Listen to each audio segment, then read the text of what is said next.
Hi, my name is Eddie C, and welcome to My Positive Podcast. I'll bring you positive stories of people from all walks of life, because everyone has a story to tell. Well, hello everybody, and welcome once again to MPP, My Positive Podcast. This is episode 4. Before we get started, I just once again would like to thank everyone who does tune in every week or whenever they get a chance to listen, because the nice thing about a podcast is that you can listen wherever you want, whenever you want. So please subscribe, contact me if you got a very interesting story.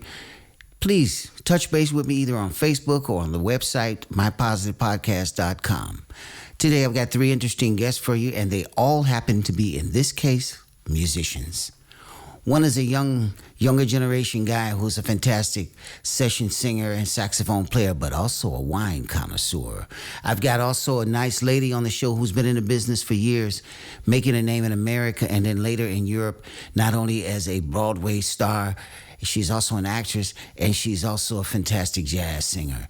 And then my third guest is a guy that has played with practically every big name in the music business. So stick around and tune in, and let's get this show on the road. Welcome to My Positive Podcast.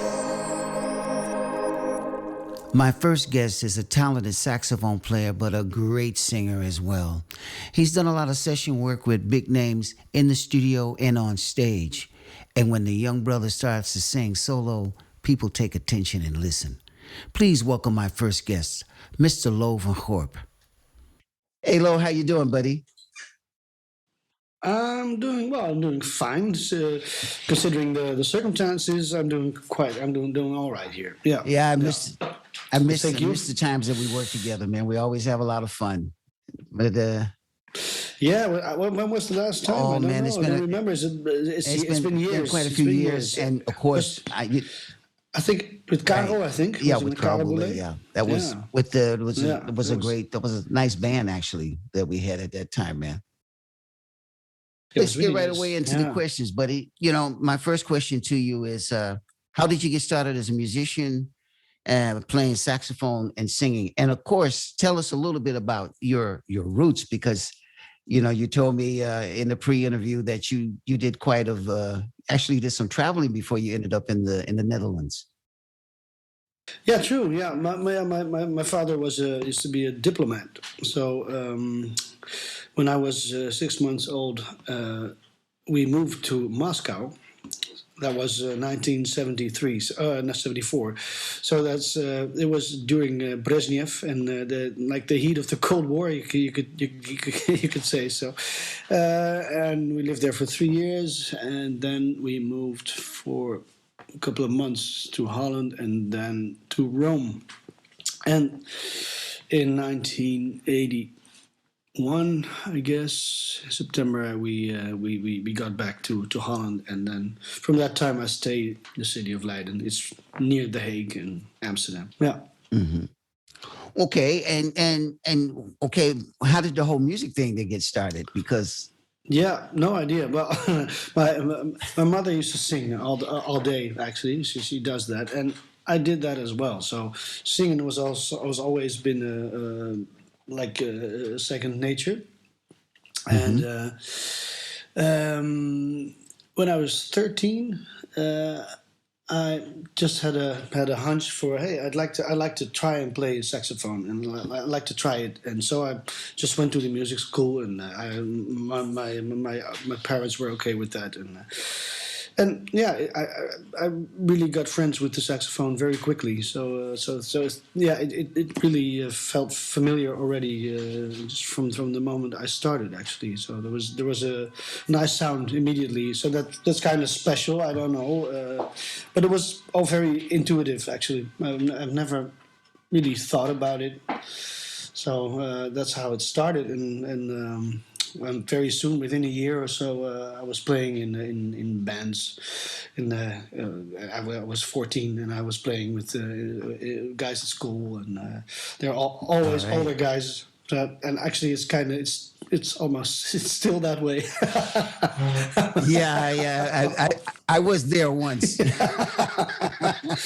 back in the day.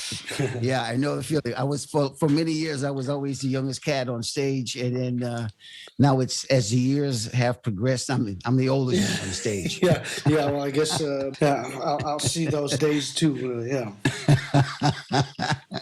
Yeah. Okay, but you've also become quite a prominent session singer. I mean, you worked a lot with doing a lot of session work, and outside of your fantastic solo vocalist as well, and I'm quite admired by a lot of musicians, including me, for talent you have, man. It's a raw talent. It's very special, and unfortunately, the industry right now has got the cap on everything that is very hard as an artist to, let's say, to break through as it was years ago, because it's now a lot about competitions and things like that, and kind of miss the old school rawness, and you actually you have that. And that's nice to hear. You have that from you. Well, man, I appreciate it, man. I mean, I keep it real, man. You know, as long as you know, man, I'm gonna keep it real. Yeah. I know another thing that you're very much into. You become more or less a sort of a wine entrepreneur, wine expert, and I have been. I stopped it too. I have a small wine import company.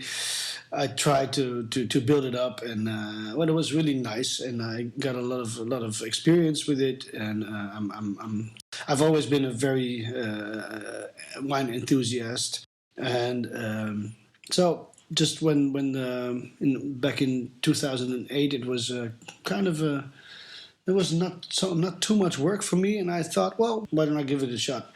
And I started importing wine from small wineries in Italy and France, and had a lot of fun with it. And but in the end, I discovered I'm not very good at keeping a shop. this administrative part, the business part of it? Or? Also doing a lot of advertisement and trying to get people to buy my stuff and like that. I'm not really into that, actually. I like it to be enthusiastic, and I like it a lot when people get enthusiastic too about it. But I'm not a salesperson. I've never been, actually. Yeah. Well, that's understandable. I mean, I think that's sort of like kind of a thing a lot of us have as musicians as well. You know, we're we can be very good at our art form, but trying to get it out there and get it promoted.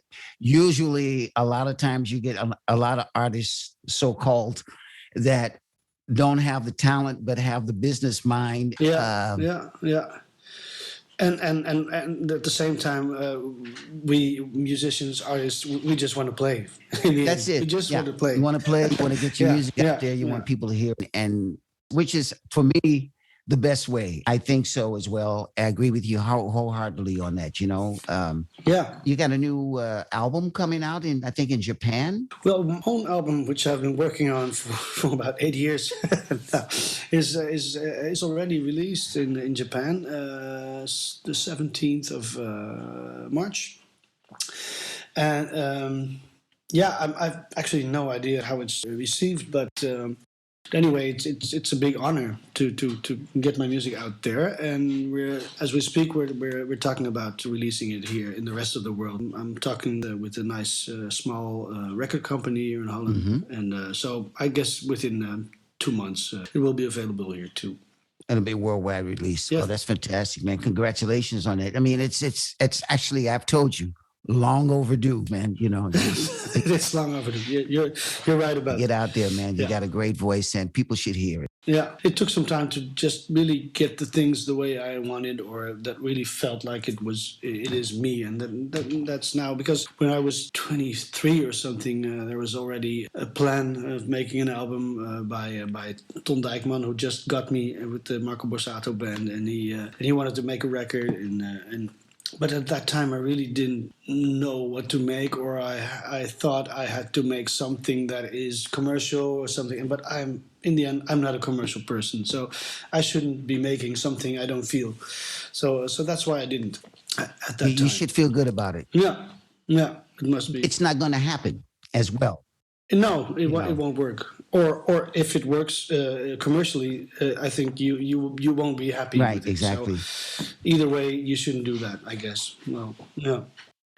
Yeah, I think I had an early lesson in that one when I was about 22 or so, or maybe even later. I think 24. I was invited for a theater tour, and it was really not my type of music. But I had some kind of loyalty towards this guy who organized it, and I thought, well, okay, well, let's just do it for him. And but I really got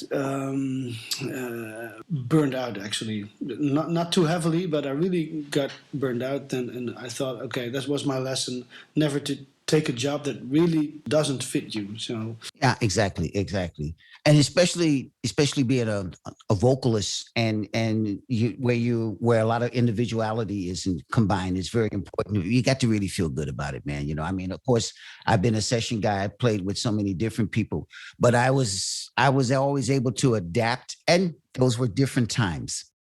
yeah. And I think your role as a percussion player, mainly, I guess, for the session music, is you get more freedom. I think as a session singer, it's always fun to make nice backup vocals. It's always fun to do. So I don't really have problems with singing backgrounds on music that I don't really feel, but because the singing part is with the other people together is always nice to do. Our theme is always a special word for the week, and this particular theme is about delightful. So, what does delightful mean to you? Of course, the wine part is obvious, and but of course the music too. So I can remember a moment that I was in the Metropole Orchestra and with Al Jarreau. I didn't sing that song. There were no backing vocals in that song, but I was just on stage between Al and Vince Mendoza, and they played such a beautiful song of Weather Report, a remark you made. I don't know if you know the song, really beautiful song. And Al sung it so beautifully, and I was as if I was in a dream. I was totally, I was crying over there while I was on stage. That was delightful for me. Yeah. Yeah, he's a remarkable musician. I had the opportunity to work with him as well on the TV show, and such a great guy. He was such. I mean, and and I patterned some of my vocal things behind him. He was always a big idol for me as well. So, really, that's wonderful. Listen, man, I really appreciate you taking the time out to come on my show and share your story. Yeah, man, and sharing your story with the listeners. Once again, man, you're a beautiful soul. I'll never forget the one time we did a gig together, and you sung "Someday We'll All Be Free" from Donny Hathaway. And I remember you could hear a pin fall because the audience was completely captivated by it. So beautiful, my brother. No, well, thank you. Yeah, and a beautiful song. Oh, wow. Yeah. Listen, man, you take good care of yourself, and a lot of love out there to you, brother. And hopefully, we'll get a chance to make some music again someday. And thank you for the invite. Yeah. And Antwerp is not far from Leiden. So and by the way, someday we'll all be free, right? Okay. All right, buddy. Thank you. Bye-bye. Thank you. Bye-bye. Bye-bye. Bye. Thanks. This is My Positive Podcast with Eddie C. Well, ladies and gentlemen, my second guest is a very, very dear friend of mine. And she was born in Haarlem. Not Haarlem, the Netherlands. Haarlem, New York. Don't let them get that mixed up. As I say, when she makes an entrance, she's here. Please welcome my dear friend, Miss Marjorie Barnes. Hey, Marjorie, how you doing? Eddie Kernard, the Eddie Kernard. How you doing? It's been such a long time. I'm doing really well. All things considered, we're alive. We're here. That's important. That's true. Well, listen, let's get right into the questions. Can you tell a little bit about your career, how it got started, a little bit about the background, that people tell us, you start with your roots and tell us a little bit about it, Well, everyone here in Europe knows me as a jazz vocalist, and a few people know me as a theater performer because, of course, I came here originally with Bubbling Brown Sugar as the star of that show. But I was never expecting to be a singer in my life. I wanted to be a great actress. That was my goal at the time. And even before that, I wanted to be a doctor. When I was in college, I turned down a scholarship to go to medical school because I had decided that I needed to be on the stage. Right. So I transferred from Cheney State College in Pennsylvania, which is one of the original Black colleges. And I transferred to Howard University, and then I had a minor in theater and education and a major in English. And then I got a scholarship to the Graduate School of the Arts at NYU. So I actually did my master's as an actress in acting in theater. I didn't finish the master's. I was like 7 credits short of the master's. And I went to my teacher, Lloyd Richards, who was the first Black director on Broadway. And I said, well, the Broadway is like 20 blocks from here. I don't want to take this elective course in English literature because I've already done a degree in English. I want to go to Broadway. What do you think I should do? And he said, you should go. You should do what you want to do. And a couple of weeks later, there was a note on the bulletin board that I should come to the American Place Theater on Broadway, Right. And audition for a play. And he was actually the director. And so my first Broadway role was a straight acting role directed by the great Lloyd Richards. And I made the front page of the New York Times for doing that role as one of 8 new actors for people to pay attention to in that year. So I really thought I was on my path to becoming, like one of the first Black people to get an Academy Award. But people heard my voice, and everything I auditioned for after that was musicals. I always kept getting the musical offers, and so everything sort of lent itself into this singing career, which is where I'm really supposed to be, because when life keeps pushing you in a certain direction, that's your path. That's where true. You're supposed to be.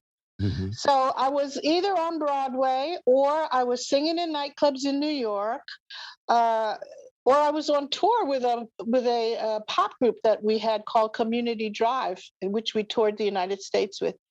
And then I did 3 major Broadway shows, and then I auditioned for a replacement to Marilyn McCoo in The Fifth Dimension, which is a very famous pop group in America in the 70s. Yeah, it was a great group. So when Marilyn Let's McCoo, Build the Answer. That was a great song. I had to sing that every day for 2 years. So I auditioned, and out of everyone in the country, they chose me, and I went out to California then as a singer with that group. And I stayed for 2 years. I learned an awful lot, had a lot of fights with Florence LaRue Gordon because she was married to the producer of the group, and he was my manager. So we were in direct conflict. And I was young and very ambitious and a real little bitch. I'm not going to lie. I wanted what I wanted. I wanted to be pushed as the lead vocalist, and Florence had been waiting for her chance for years. And now that Marilyn was gone, it was her turn, and she was making all of the decisions in the bedroom with her husband. And I was bitching because he was supposed to be my manager and promoting my career. Right. But anyway, I left the group after 2 years because we had a record war with Diana Ross. She had the record Love Hangover out, and she didn't have it out, but it was on her album, and we put it out as a single. Okay. And so there was a big record war between Motown and ABC Records, and they took out big pages in Variety magazine and all that. We lost. The record company folded, and then Mark Gordon, who was our producer, decided to sign with Motown. And before he did, he said, does anybody not agree with this decision? And I said, me. I don't want to do it. Right. He said, well, if anybody wants to leave now, you can leave. And I said, yeah, I want to leave because in my mind, there was no way that Motown, after losing a record war with them, that Motown was going to promote this group with two new vocalists in it. We were Right. already struggling to establish a new sound of the Fifth Dimension, and I just didn't think Motown was going to get behind us. And I was right, because they never really reached any great heights once they did that.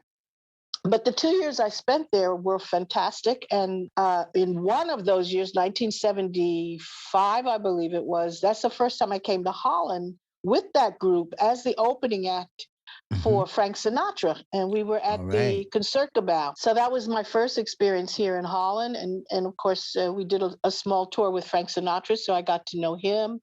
And well, not well, but, I got to know him. He was actually very kind and taught me a lot. And then the next time I came here was in 1980, I believe, as the star of Bubbling Brown Sugar. I had done that in London. I had replaced the star there, and then came over here to do it in Holland, and then we did a European tour of it. And that's really how I got to Holland. And I think it's because of the repertoire of that song, that show, which was, 1940s big band music, Duke Ellington, Fats Waller, all that kind of stuff. So they associated that kind of repertoire with me, which opened every door to working with all the jazz musicians here in this country. And so I established my career as a vocalist. I did do several different theater productions here. Bubbling Brown Sugar was one. Ain't Misbehaving is another. The Soul Show was another one. I did a one-woman show called Basic Black with Dr. Fries and his musicians. Yeah, I remember that show. Yeah. Yeah, that was a great show. You should have been in that show. I don't know why we didn't ask you to do that show, because it wasn't jazz at all. It was all pop music and stuff. So it was really, really great. We did 26 theaters, so it was not a bad tour. And that's how I got here. That's what I was doing, and I was so fortunate to get in with Jerry Van Rooyen and Ruth Jacobs, Pim Jacobs, Louis Van Dyke, Lex Jasper, Dr. Fries, Rob Franken. If Rob hadn't died, because for those of you, your listeners who don't know, Rob Franken was the first one to introduce electric piano as a real big deal here in Holland, and he was fantastic. Yeah, I know. I worked with him. Yeah. I was singing with that.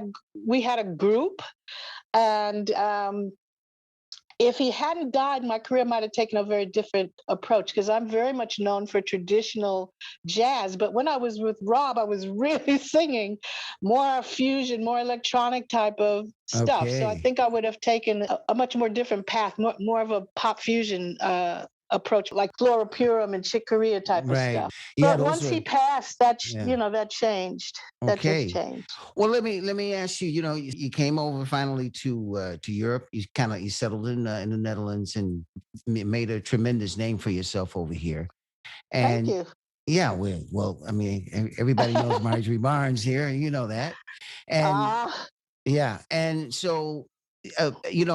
Now we've got this whole Corona thing going on, and how has that been for you in this last year? Because I think the whole industry has suffered tremendously.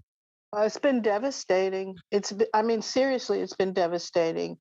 Because I had left the country in 2000 to go back to America. I had a death of my older sister, and I went back to take care of my mother, and I stayed for 12 years until she passed.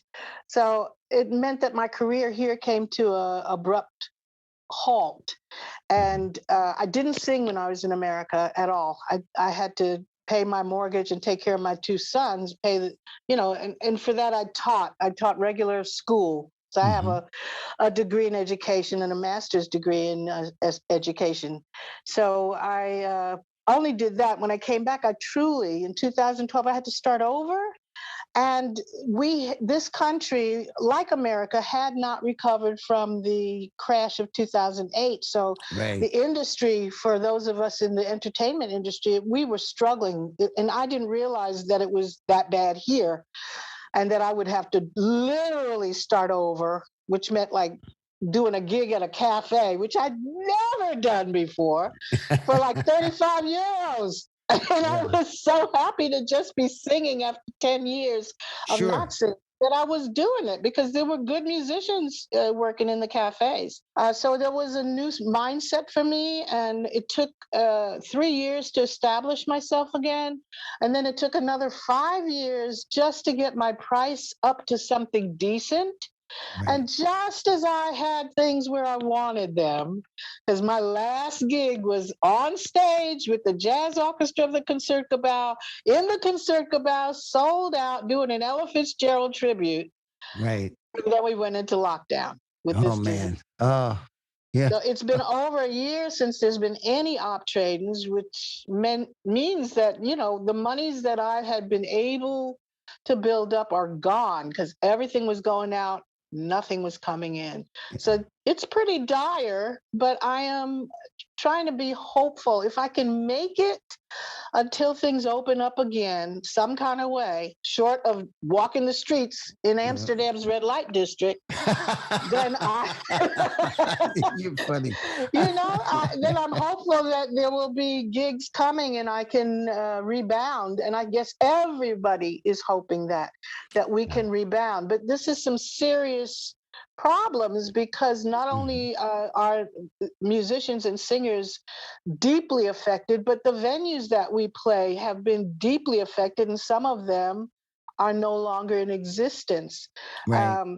So this is a real challenge, and it is not the highest priority in the government's list of things to do.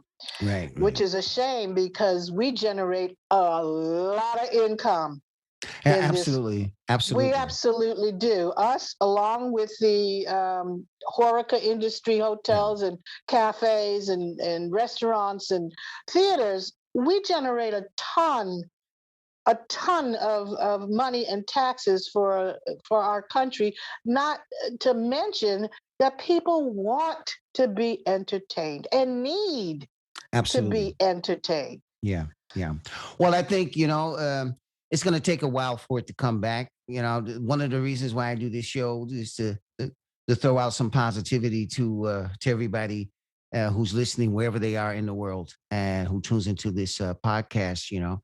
And I know through all of the problems and stuff that we've been going through, we've all been going through, you know, you have to become a little bit, you have to recreate yourself. A lot is happening, of course, online.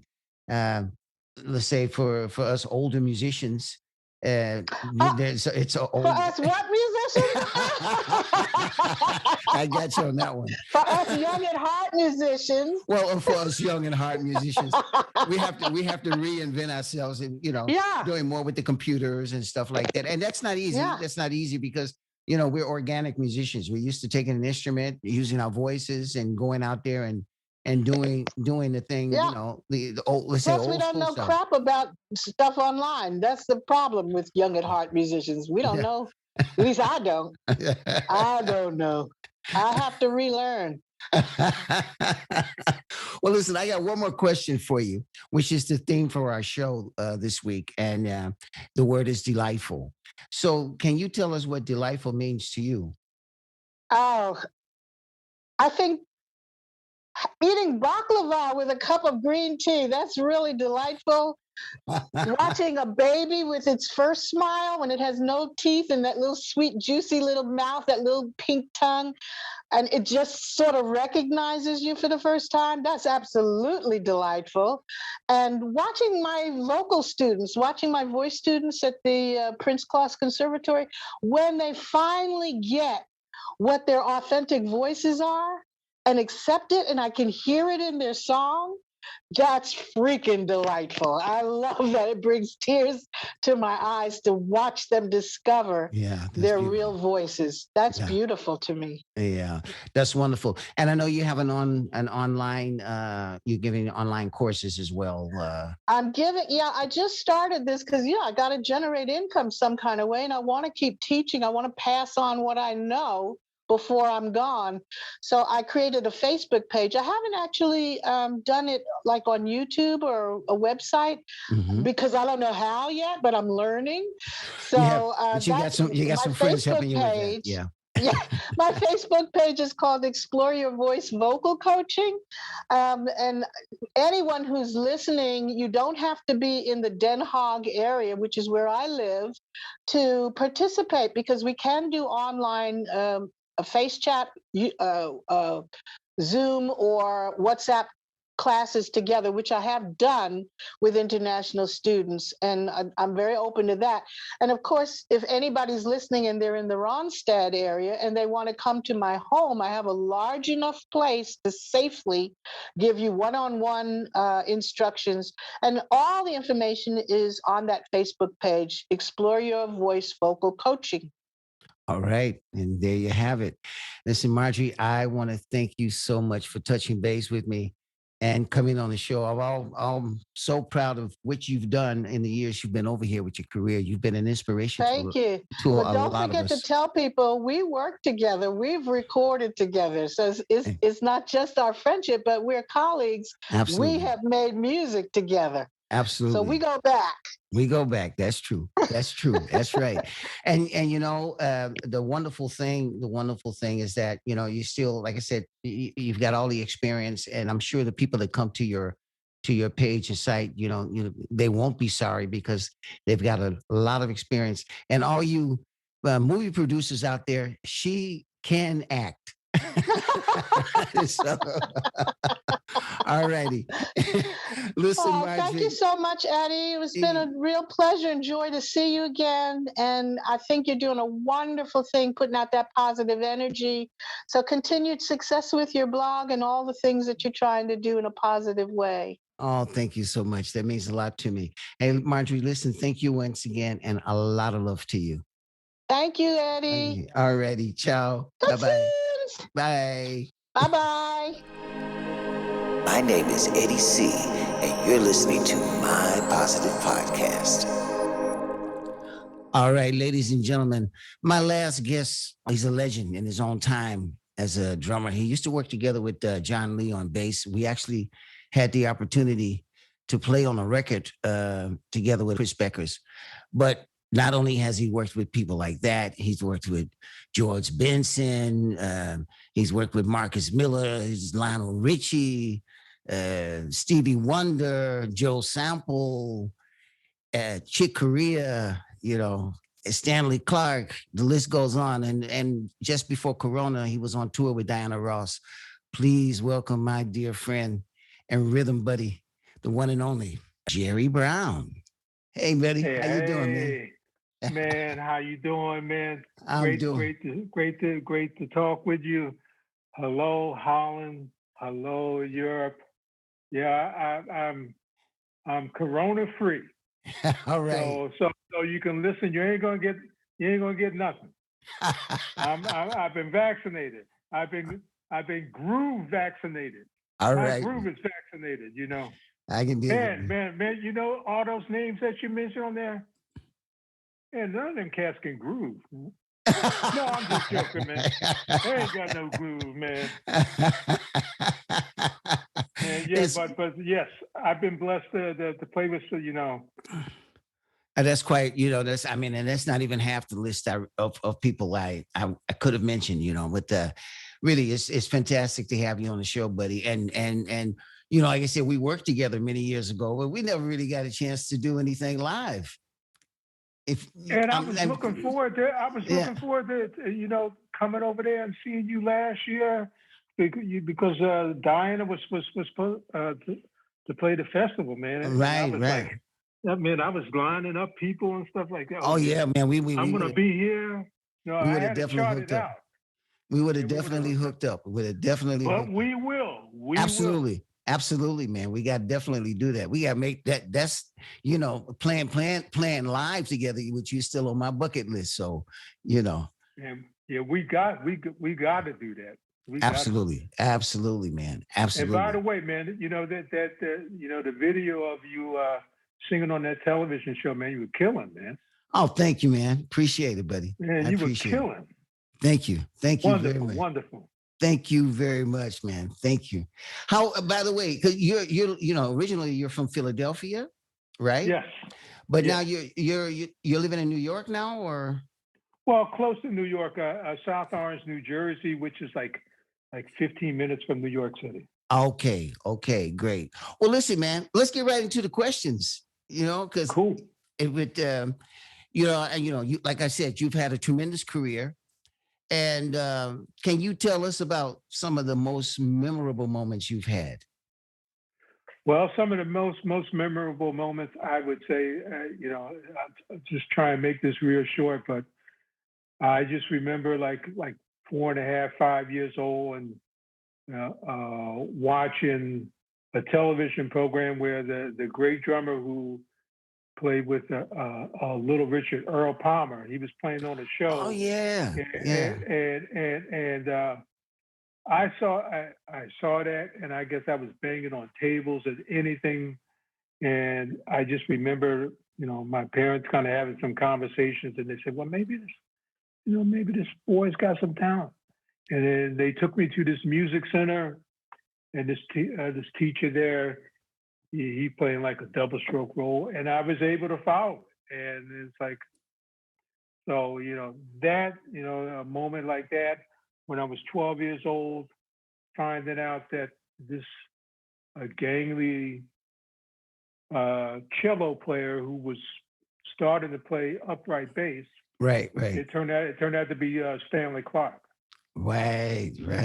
So Stanley and I have known each other since 12, and then in my last year of high school, here comes another bass player and my high school, and he's trying out for the jazz band, and the teacher says, do you know the song "The Love Supreme" by John Coltrane? And this guy said, doom, doom, doom, doom. Right. Doom, doom. I said, oh, that was John Lee. All righty. So, okay, that's how you guys got hooked up in high school. Okay, all right. So I've been very, very blessed to have played with some of the best bass players ever, and it's something that it's like bass and drums. You want to build the foundation to the house? That's it. You got to have the bass and drums, man. That's right. Got to have that, man. Yeah, that's right. Yeah. And it's like, well, when the bass and drums is happening, what's that feel like? What does it feel like? It's like I'm looking out there and I say, my job and our job is to put booties and smiles in the aisles. That's right. That's it. Get them on the floor. That's my job. That's right. Get them on the floor. That's it. That's it, man. That's it. And but your whole sound and the feel, man, I mean, that, on top of it, bro. On top of it, man. Well, from listening, beside the obvious, the stuff from Motown, but then, Philly International and all the stuff that was coming out of there. Then my dad was buying like Art Blakey and Miles Davis, and my brother, he was buying, John Coltrane, listening to Elvin and stuff, and then I happened upon Jimi Hendrix, and so there's just been a beautiful journey, man. It's been a beautiful journey. Yeah. It's been a beautiful journey, indeed. Let me ask you a question. We've had this pandemic going on, which is still, slowly starting to see a light at the end of the tunnel, we hope. And we hope, how have you been able to keep your positivity and everything going with the pandemic happening, man, especially, in the, let's say, the last half year, Well, I would definitely, give thanks to my part of what resonates within me are, some things from Buddhism, just trying to, looking at, whatever situation it is. Right. And like, as I said before, trying to make lemonade from lemons.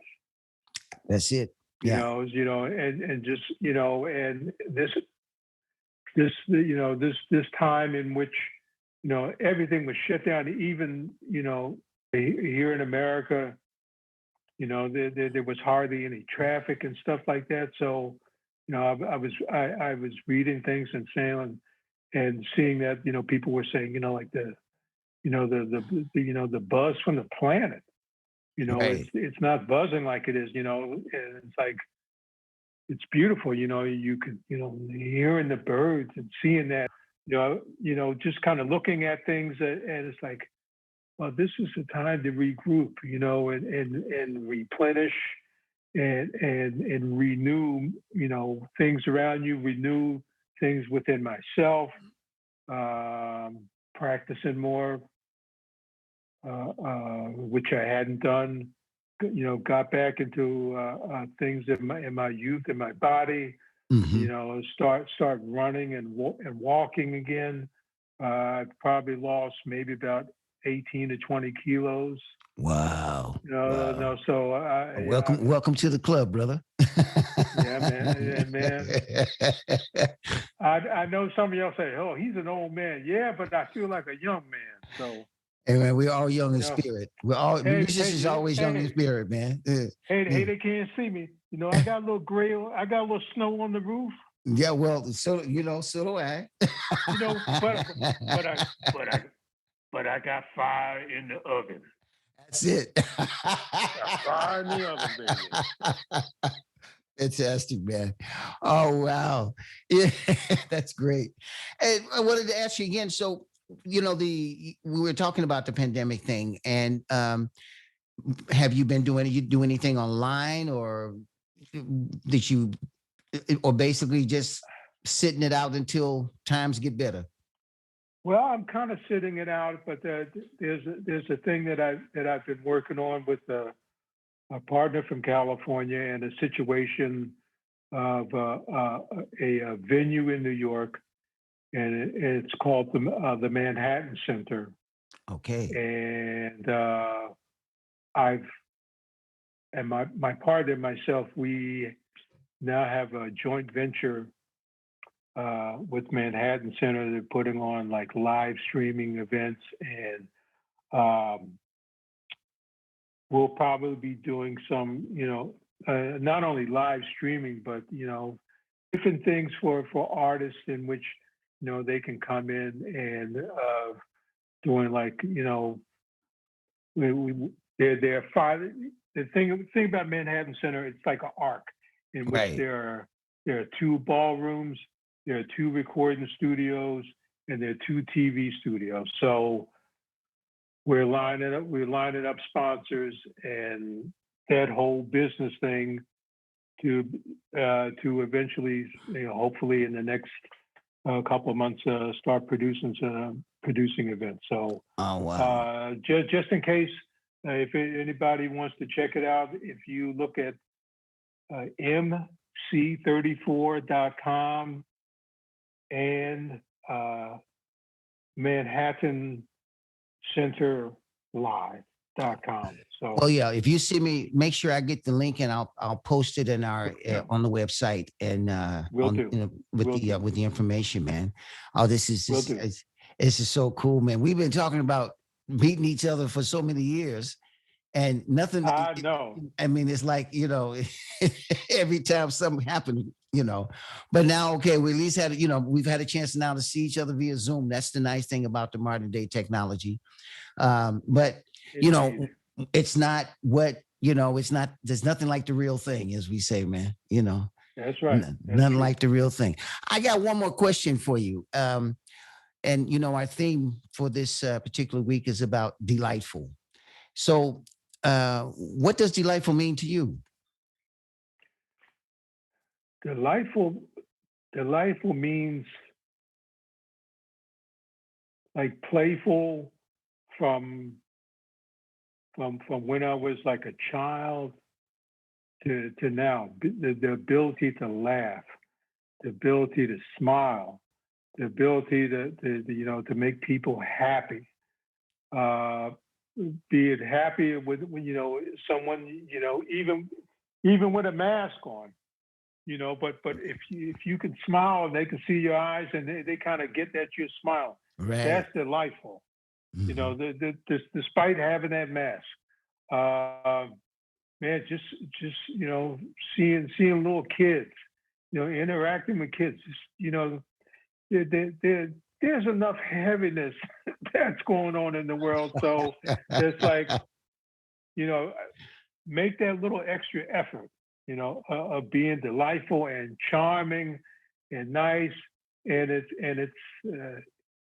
it costs you nothing. It's inexpensive. That's true. That's true. That doesn't cost you anything to do that. That's true. That's true, man. Well, listen, Gerry, it's been wonderful to have you on the show. It's been wonderful. I'm glad we finally got to touch base, man. And, even though I got to say this, and I want to say this, and I want this on your program. Somehow, when I get back over to Holland, even if it's at the end of a Diana Ross tour or something like that,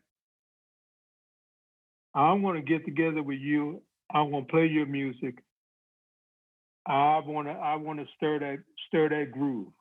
Absolutely, we're gonna definitely do that. That's a promise. That's a promise. That's a promise on both sides, brother. Absolutely. Cool. Absolutely. Man. Cool, man. So I'm going, man, like I said, thanks again, man. A lot of love to you, man. You've been an inspiration to so many drummers, not only I know in the States, but over here as well. And like I said, it's fantastic to have you on. It's an honor and fantastic to have you on my show, man. It's really a pleasure. An honor to be on your show, man. Done. Wonderful, beautiful. And to all, the people who are listening, stay safe, stay healthy, stay happy. That's it. No matter how it may look. Try and stay in that happiness. Delightful. Love you, bro. Much love, man. Much love. All right, buddy. Peace. This is My Positive Podcast with Eddie C. Well, that's almost it for this week. I hope you enjoyed listening to my guests as much as I had fun interviewing them. As you know, each week I choose a theme which is based on something which is positive. And this week's theme, of course, is delightful. So here's my quote. Delightful. Music, food, and a good glass of wine. Watching a baby smile for the first time and seeing its surroundings. Looking at the young students discover the sound of their voices. A moment on stage when a spontaneous connection brings tears of joy.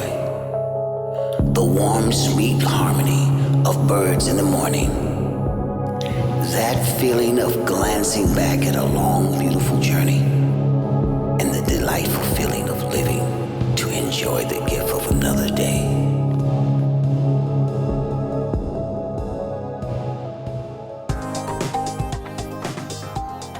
Well, that's it for this week's show. But before I go, I'd like to thank Lo Van Gorp, Marjorie Barnes, and Gerry Brown for being my guests on the show this week. And remember, music is the universal language, but it takes musicians to spread the word. You can find me on all platforms like Spotify, Android, and Apple.